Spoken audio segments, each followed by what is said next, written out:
I get a lot of questions from people asking me, how do I cook with fresh herbs? Well, I'm here to tell you how.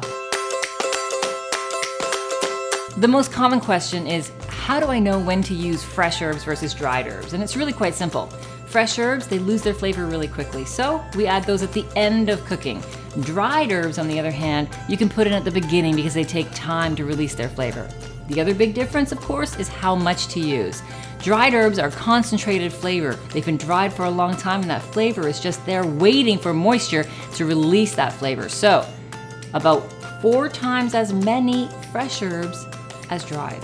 1 teaspoon of dried herb, 4 teaspoons of fresh herbs. My rule of thumb when I'm adding fresh herbs to any food at the end of the cooking process is to add as much as you think you need and then add some more. Because fresh herbs are not just for garnish, they really add flavor to your food, and I think you'll find if it tastes good, it's gonna taste a little better with a little bit more.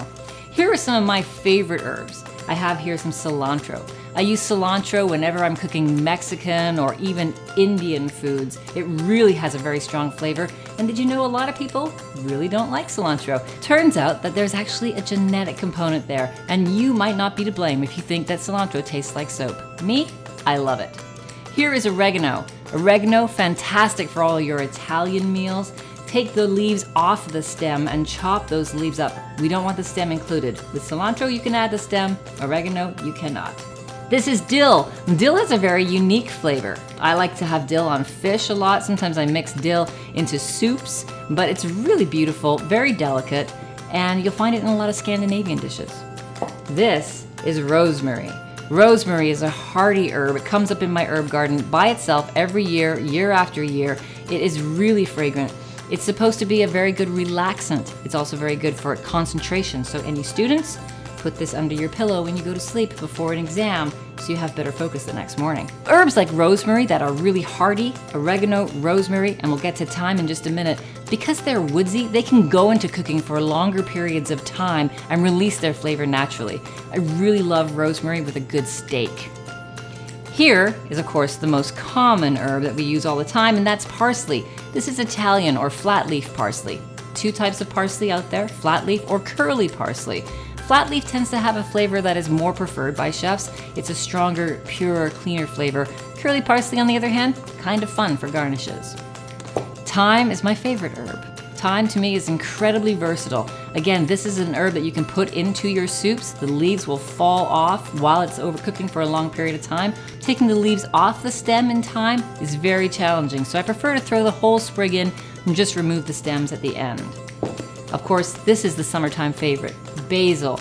It's in season in the summertime, and that's the best time to use it on your tomato salads, with all of your pastas with the tomatoes, a beautiful pairing with tomatoes. And in fact, I just learned this year that basil and tomatoes grow really nicely together. They're companion plants in the garden.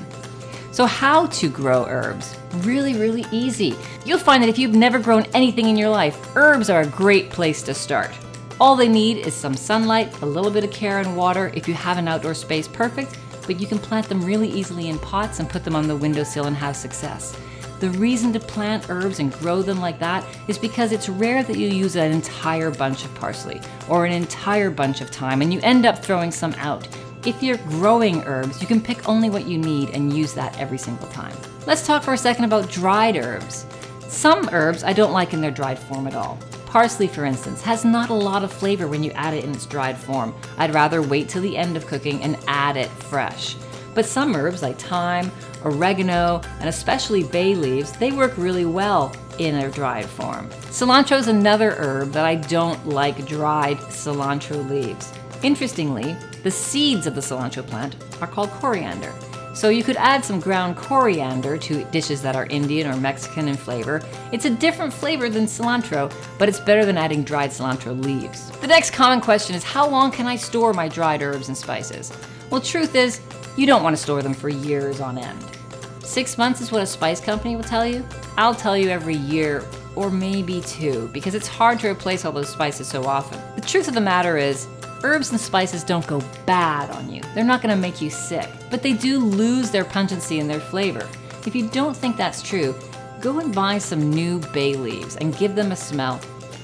The fragrance is unbelievable, and I bet you're gonna smell a lot more than you will from your old jar of bay leaves. The best option is to buy your herbs in small quantities. That way you're sure to use them up on a regular basis and you won't be storing them for years on end. I hope that gives you a little direction on how to use herbs in your cooking, whether they're dried or fresh. We'll address spices another day.